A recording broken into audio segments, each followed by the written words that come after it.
Assalamualaikum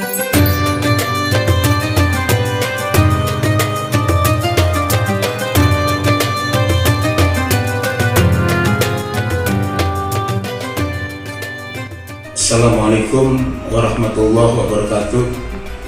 Salam sejahtera buat kita semua. Perkenalkan, nama saya Abdul Muin, dosen tetap program studi perbankan syariah Universitas Wilayah. Dalam pertemuan ini saya akan menyampaikan proses pembelajaran dengan mata kuliah pengantar perbankan syariah, subtema karakteristik, daya tarik, keunggulan dan perbedaannya dengan bank konvensional. Adapun target yang diharapkan pada proses pembelajaran ini sesuai dengan RPS adalah agar mahasiswa memahami tentang daya tarik, keunggulan bank syariah, serta memahami perbedaan bank syariah dan bank konvensional. Dan sistem pembelajaran yang saya lakukan menggunakan sistem tatap muka di ruang kelas dengan metode pembelajaran ceramah, diskusi, handout, dan whiteboard. Inilah proses pembelajaran saya. Kita mulai perkuliahan siang hari ini dengan sama-sama baca basmalah. Nanti tolong absensinya bisa muter sambil jalan. Nanti saya menjelaskan materi pertemuan yang ke-14 adalah karakteristik daya tarik bank syariah, keunggulan perbedaan dengan bank konvensional. Jadi ini bagian subtema dari mata kuliah pengantar perbankan syariah. Baik, kita lanjut. Nah, ini pendahuluan, kita lanjut saja. Nah, ini karakteristik perbankan syariah. Jadi dalam dalam pertemuan ini kita harapkan kalian atau mahasiswa bisa membedakan, paling tidak mengetahui apa perbedaan, keunggulan, persamaan antara bank syariah dan bank konvensional. Kita lanjut. Nah, ini berikut adalah beberapa karakteristik lebih detail. Jadi kalau misalnya bank syariah itu basisnya itu adalah prinsip operasional bank syariah berdasarkan prinsip-prinsip dan sesuai dengan syariah itu. Terus berikutnya lagi adalah ada pola bank yasin. Jadi kalau misalnya di bank konvensional pendekatannya adalah pendekatan bunga, nah kalau misalnya di bank syariah itu pendekatannya bank yasin. Nah, yang lebih penting lagi di bank syariah itu yang membedakan dengan bank konvensional adalah adanya Dewan Pengawas Syariah. Jadi ini adalah merupakan perbedaan yang signifikan dibanding dengan bank konvensional. Jadi kalau bank konvensional itu sekedar dia kalau ada direktur, kalau ada komisaris, kalau ini ada komisaris, ada direktur dan lain sebagainya, dan plus ada Dewan Pengawas Syariah. Yang berikutnya lagi adalah bahwa bank syariah prinsipnya adalah amanah dan keterbukaan. Sampai sini ada pertanyaan, silakan. Ya, Pak. Silakan yang keras suaranya. Saya Bapak. Ya. Perkenalkan, nama saya Suwindra Bapak. Saya ingin bertanya Bapak. Banyak masyarakat itu hanya mengenal bank itu baik bank syariah maupun bank konvensional itu tuh hanya tempat menyimpan uang dan juga meminjam uang. Sebenarnya sih Pak, kalau bisa dijelaskan secara detail, sebenarnya apa sih persamaan dan juga perbedaan antara bank syariah dan juga bank konvensional? Silakan, ada yang bisa jawab? Izin Pak, perkenalkan saya Asep Nurana. Izin menanggapi dari teman saya itu Sugi Nugraha terkait apa sih persamaan dan juga perbedaan dari perbankan syariah dan juga perbankan konvensional. Yang saya pahami persamaannya itu yang pertama itu ya sama-sama lembaga simpan pinjam dan juga pengawasannya juga sama-sama diawasi oleh OJK, perbankan syariah dan juga perbankan konvensional itu. Dan untuk perbedaannya yang pertama itu dari segi aspek hukum. Kalau misalnya perbankan syariah itu menggunakan pengambilan itu dari aturan-aturan syariat Islam gitu. Sedangkan kalau misalkan dari perbankan konvensional itu ya dari sistem kapitalis, ekonomi kapitalis. yang saya pahami. Dan juga kalau misalkan di bank syariah itu kan nggak ada riba itu.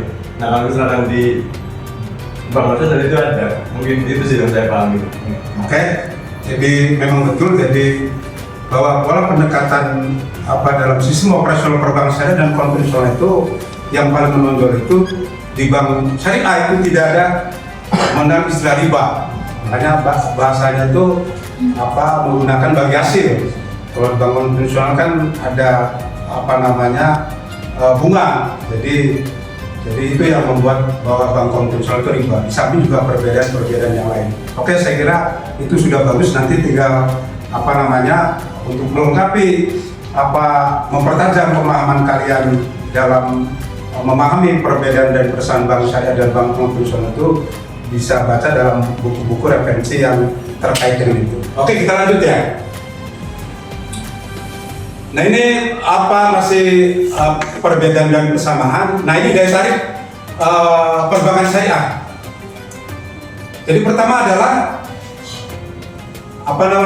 berpihak pada nasabah, kebersamaan, tahan menghadapi gejolak moneter, ikatan ekonomi yang kuat, menekan inflasi dan sebagainya. Jadi intinya gini, daya tarik perbankan syariah itu sebetulnya lebih ditekankan bank syariah itu menempatkan posisi nasabah dengan bank itu adalah kesetaraan.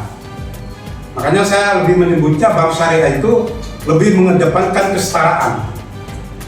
Jadi kesetaraan dalam artian itu bahwa antara bank dan nasabah itu ketika ada masalah itu ya lebih banyak pendekatannya menyelesaikan masalah itu dengan pendekatan kekeluargaan atau musyawarah untuk mufakat sebelum ke proses. Kalau misalnya masa musyawarah mufakat tidak bisa dilakukan, baru proses hukum. Beda kemudian misalnya pola kesetaraan itu beda di bank konvensional. Kalau bank konvensional misalnya dalam akadnya saja itu selalu mengatakan apabila misalnya nasabah itu gagal bayar, apabila nasabah itu prestasi, apabila nasabah itu misalnya tidak memenuhi kewajibannya, maka bahasa yang digunakan adalah bahasa hukum. Beda kemudian misalnya dalam perbankan syariah. Jadi itulah yang membuat daya tarik bank syariah dibanding dengan bank konvensional. Oke, kita lanjut ya. Nah ini keunggulan bank syariah. Ya saya kira kalau misalnya soal keunggulan bank syariah itu tadi yang saya katakan tadi itu. Tinggal nanti kalimat ini bisa kalian pelajari. Oke, silakan. Selanjutnya ada yang bertanya? Izin Bapak bertanya. Ya, jaga keras suaranya. Perkenalkan, nama saya Kara Selevia. Tadi Bapak kan menjelaskan tentang keunggulan bank syariah. Nah, pertanyaan saya apa sih keunggulan yang dibandingkan dengan bank konvensional itu sendiri?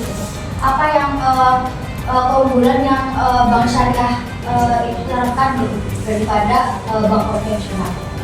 Oke, silakan. Ada yang jawab? Izin menjawab Bapak. Yang saya ketahui keunggulan dari bank syariah itu yang pertama adalah bebas riba atau bunga, yang dimana pinjamannya atau gajinya itu digunakan sistem bagi hasil. Yang kedua ada sistem profit. Yang ketiga transparansi atau adanya pengawasan Dewan Pengawas Syariah atau seperti OJK. Yang keempat, simpanan di bank syariah dijamin oleh LPS, tidak sama seperti bank konvensional. Ya jadi tadi soal untuk penjelasan jawaban tadi soal apakah bank konvensional juga dijamin oleh LPS sama-sama dijamin, hanya ini tadi. Jadi kalau misalnya bank syariah itu ya salah satu keunggulannya ya ada DPS. Jadi ketika misalnya bank syariah itu dalam operasionalnya, dalam kegiatannya, dalam usahanya, dalam menjual produknya tidak sesuai dengan kaidah-kaidah yang ditetapkan oleh Dewan Syariah Nasional yang dibentuk oleh MUI itu, maka DPS itu akan mengingatkan bank syariah agar kegiatan, program, operasional atau produk itu kembali pada sesuai dengan DSN. Itu fungsi dan salah satu keunggulan bank syariah. Jadi banding dengan bank konvensional. Saya kira seperti itu. Kalau misalnya tadi dikatakan apakah keunggulan bank syariah itu dijamin oleh PS, ya bank konvensional juga sama dijamin oleh PS. Jadi itu penjelasan seperti itu. Oke, kita lanjut ya. Nah, ini DPS. DPS adalah Dewan Pengawas Syariah, di mana menurut keputusan Dewan Pimpinan Pusat MUI tentang susunan pengurus Dewan Syariah Nasional, Majelis Ulama MUI sesuai dengan garis syariah DPS tingkat dengan Dewan Komisaris pada setiap bank. Nah, ini ada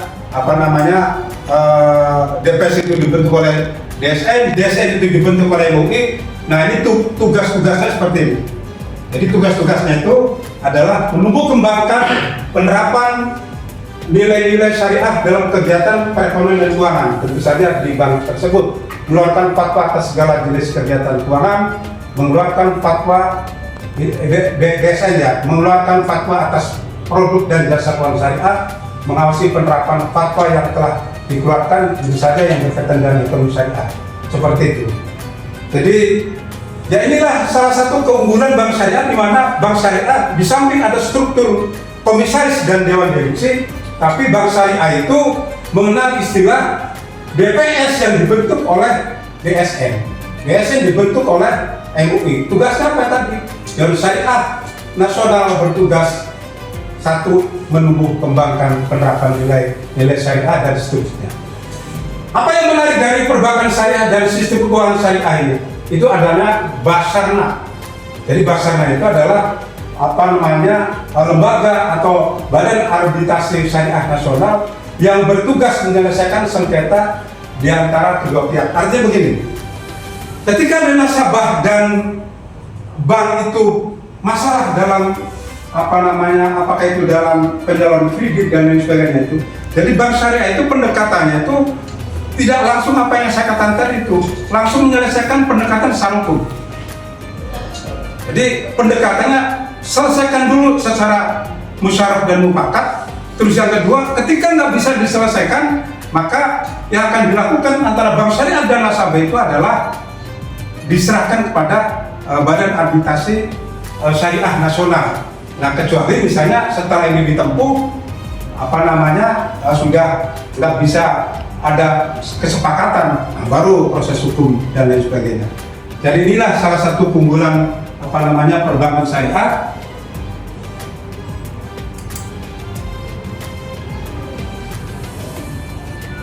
Seperti itu. Ada pertanyaan? Silakan. Saya Pak. Ya. Izin ya Pak, perkenalkan saya Ismi.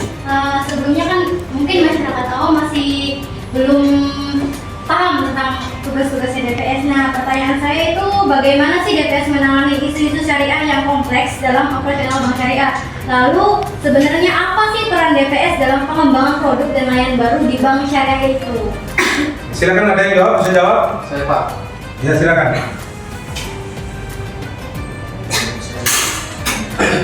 Menurut saya, yang saya ketahui Pak,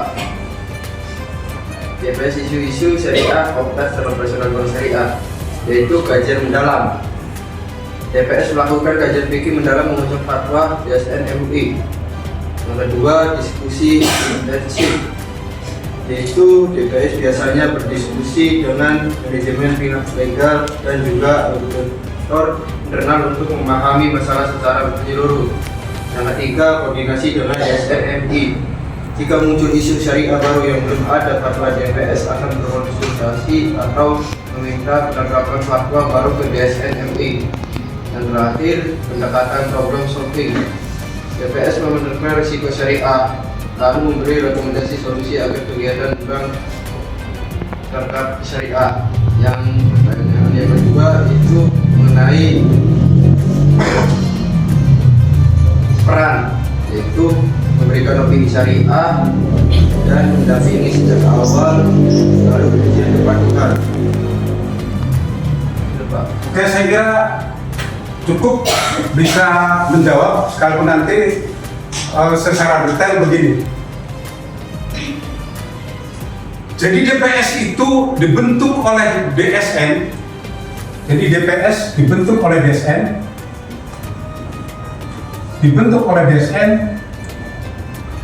DSN dibentuk oleh MUI, Majelis Ulama Indonesia. Apa tugasnya itu? Ya tugasnya apa yang tadi saya jelaskan tadi itu. Sekarang pertanyaannya, apakah setiap bank itu ada DPS-nya? Jawabannya ya. Tetapi pertanyaannya lagi, apakah DPS itu setiap kantor cabang itu ada DPS-nya? Itu tidak. Jadi begini misalnya, kalau misalnya di sini kita ambil contoh misalnya PT Bank Syariah Indonesia,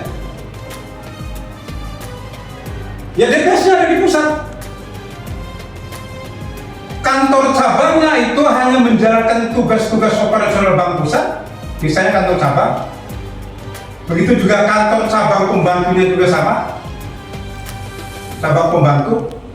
Tetapi DPS itu adanya di pusat.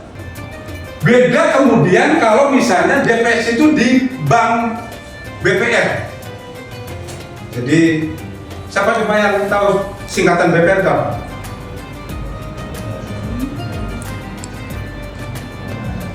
Kalau dulu itu kan kalian jangan mengartikan bahwa BPR itu adalah bank perkreditan.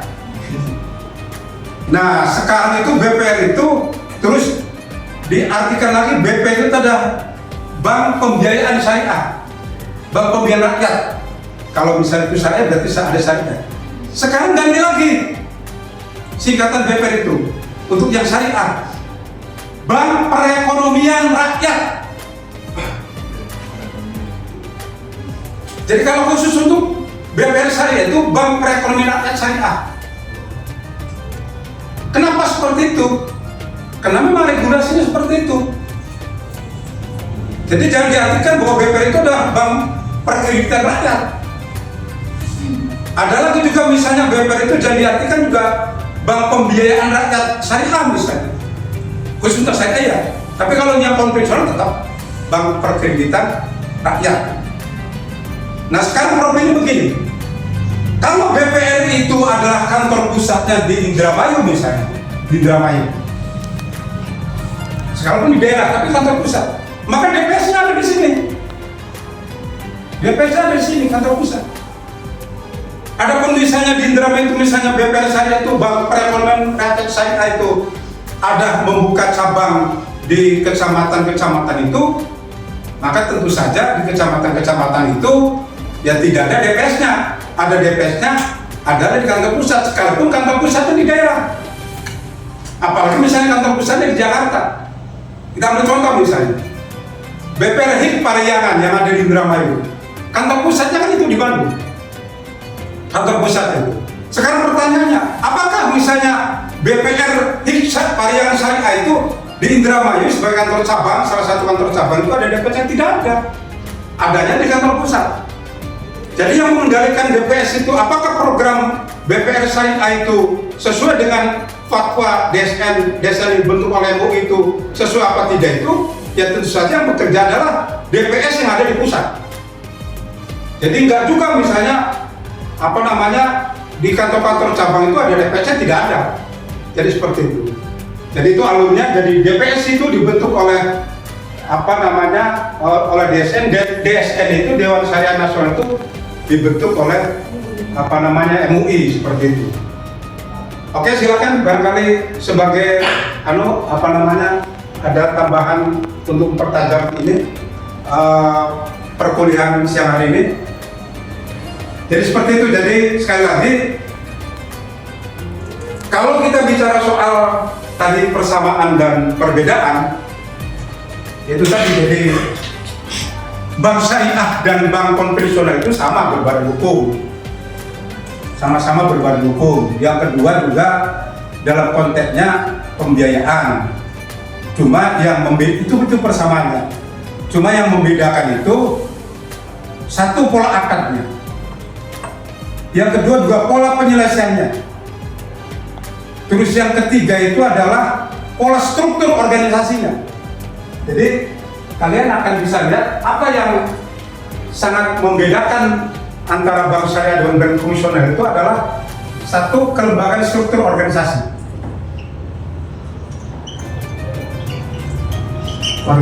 Terus yang kedua pola akad. Terus yang ketiga adalah pola penyelesaian.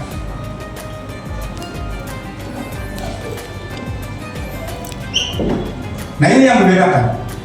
Jadi itu tadi yang saya katakan, struktur organisasinya beda karena ada DPS.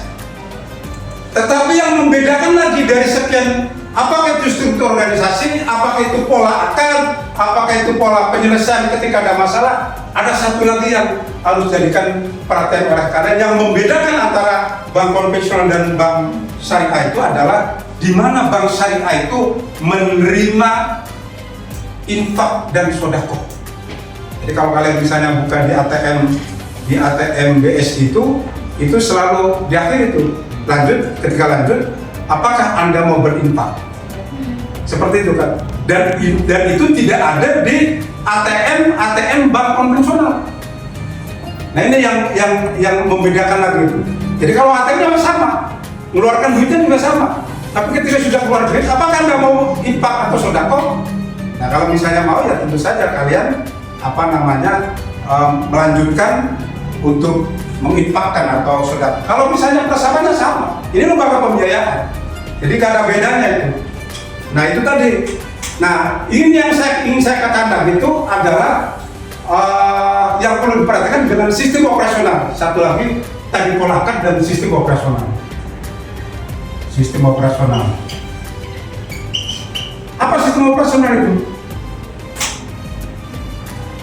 Bahwa bank syariah itu dalam kegiatan operasionalnya, dalam kegiatan pembiayaannya itu ada dua pendekatan. Ada dua pendekatan. Jadi pendekatan pertama adalah satu yang paling penting itu menciptakan bagaimana bank syariah itu dalam pembiayaannya itu ada dua komponen. Jadi bank syariah itu harus modalnya itu bersumber dari dari sumber yang halal dan pembiayaan pada pihak yang halal. Itu juga menjadi perbedaan dan karakteristik yang membedakan antara bank syariah dan bank konvensional. Artinya begini, kalau bank syariah itu nggak boleh membiayai jenis usaha yang tidak halal. Contoh misalnya, kalau suatu saat misalnya seorang datang ke bank syariah, Pak saya mau melakukan pembiayaan, ditanya oleh CS-nya atau oleh stafnya, Bapak ini untuk kegiatan usaha Pak? Saya mau untuk usaha minuman keras misalnya, bisnis distribusi minuman keras, ya itu nggak bisa. Beda kemudian misalnya kalau misalnya seseorang itu datang ke bank konvensional, itu boleh-boleh saja. Kalau bank konvensional sepanjang itu soal menyangkut kelayakan, apakah dari sisi kredibilitas dia checking BI-nya lancar, dari sisi misalnya potensi usahanya bagus, dari sisi legalitasnya jelas dia surat-suratnya, jelas dia punya KTP di mana, jelas dia punya izin usaha dan lain sebagainya, sudah selesai. Kalau bank saya tidak.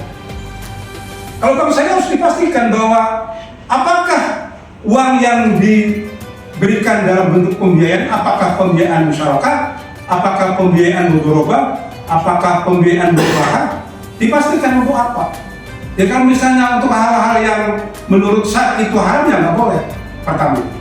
Yang kedua yang paling penting lagi itu bank syariah itu lebih screening dalam mengimpin investasi. Artinya apa? Bank syariah itu harus memastikan bahwa sumber modal yang diberikan oleh bank syariah itu adalah sumber modal yang halal. Nggak bisa misalnya bank syariah itu sumber modalnya investasinya dari hal-hal yang tidak halal. Jadi kalau misalnya bank syariah itu ngambil masuk ke pasar modal, ke saham di bursa pasar modal, ya dipastikan. Untuk memastikannya bisa bagaimana indikasinya? Biasanya bank itu akan membuat kertas atau dalam bentuk pernyataan bahwa sumber dana yang diinvestasikan, sumber dana yang diberikan saham kepada bank syariah tertentu itu adalah dari sumber yang halal dan tidak melanggar undang-undang. Silakan ada pertanyaan lagi. Jadi pada intinya seperti ini. Pada intinya nanti kita nggak mengatakan bahwa dalam perspektif orang tertentu, karena begini, kalau misalnya ada orang berpendapat bahwa wah saya lebih senang bank konvensional. Nah kalau misalnya seperti itu bagaimana Pak? Ya ini yang jadi problem kita. Sementara di sisi lain problemnya kita ini adalah bank syariah ini terbatas kantornya, bank syariah ini mungkin juga terbatas akses unit-unit usaha di level kecil, beda misalnya dengan BRI yang ada sampai desa-desa, atau misalnya BPR yang mungkin ada di desa-desa dan lain sebagainya. Itu juga jadi problem. Cuma yang ingin saya katakan begini, kalau dalam sekarang pertanyaannya, apakah saya kalau mengambil pembiayaan bank syariah sementara di satu daerah tertentu atau di daerah kabupaten kota tertentu tidak ada bank syariah, apakah boleh? Menurut Islam, pendapat saya adalah boleh. Dianggap bahwa itu ad-darurah. Jadi boleh saja sepanjang tidak ada bank syariah di kabupaten kota tersebut. Jadi ini silakan nanti argumentasinya, dasar hukumnya kalian bisa dicari dari buku-buku yang relevan tentang itu. Saya kira itu saja. Jadi pertemuan kita siang hari ini kita tutup sama-sama dengan membaca hamdalah. Assalamualaikum warahmatullahi wabarakatuh. Demikian proses pembelajaran yang saya lakukan, semoga bermanfaat. Wassalamualaikum warahmatullahi wabarakatuh.